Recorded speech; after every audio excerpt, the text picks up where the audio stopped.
Hey everybody, thanks for tuning in again. I'm going to read chapter 9 of Chill.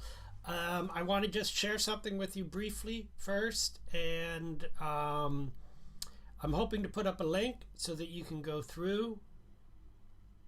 Let me just bring this up. This is from Access Copyright. So there, let me just bring it down.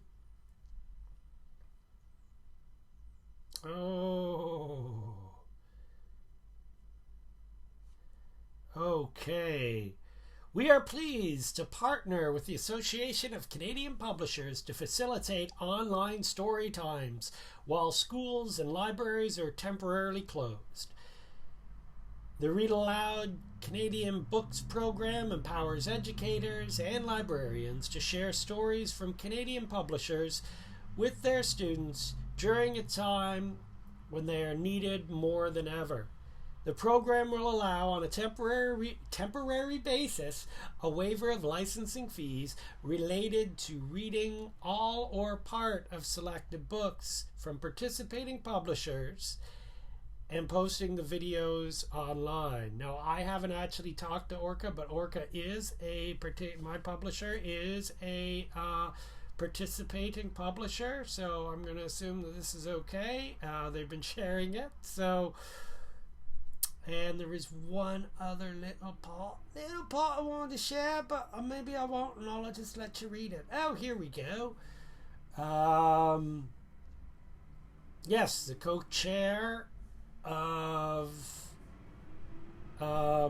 Canadian Publishers Committee and associate publisher of Orca Book Publishers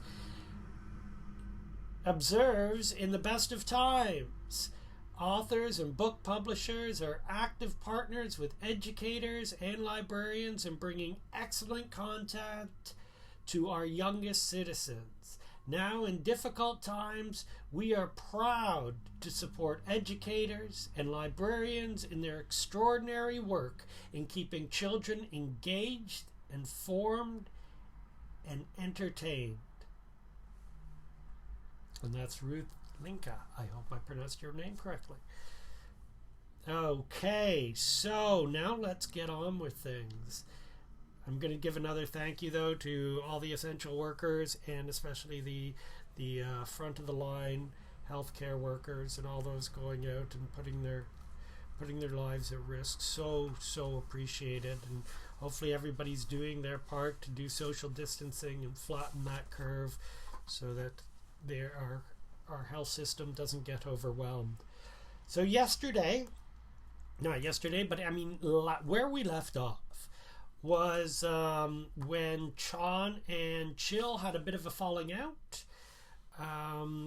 because Sean is very excited about what Sphincter is going to do for him, and Chill's not so sure. So Sean's taking that quite personally, and we shall continue. As the semester went by, Chill and I talked less and less. Even when we worked together on the mural, I spoke to Chill only when necessary to ask what color or shade or which brush to use. I began giving Mr. Sphincter updates on how the book was coming, and he gave me long and impressive lists of all the people he knew. He told me how tiring it was when they were always after him to spend time with them and give them advice on their own works. Mr. Sphincter would only talk to me during class. It seemed that students were only visible to him during class time. We appeared when the bell rang and disappeared at the end of the period. It took a powerful mind to do that, the mind of a famous writer. The more he talked, the dumber I felt for not knowing who he was when he first came to class. All his books were in the library.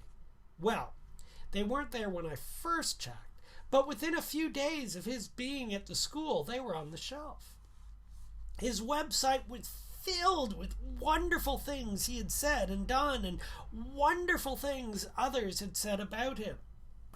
I couldn't find much else on the web about him, But I think that's because he was so big, he tried to avoid too much publicity.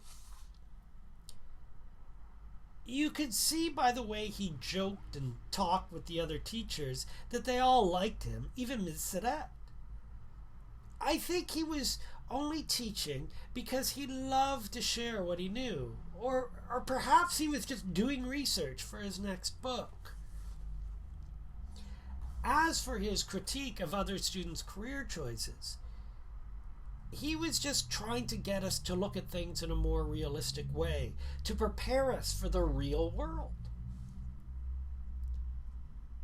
As the semester went by, I became certain that Chill's dislike of Mr. Sphincter was simply jealousy and anger at the brutality of his honesty. Chill hated that I was getting attention for a change. He was jealous that Mr. Sphincter would let me work on my book, but wouldn't let him work on his sketches. The day I finished the book and brought it into class was the day Chill's jealousy boiled over. Stay safe. Peace. Do the double peace sign. Stay safe. Stay healthy.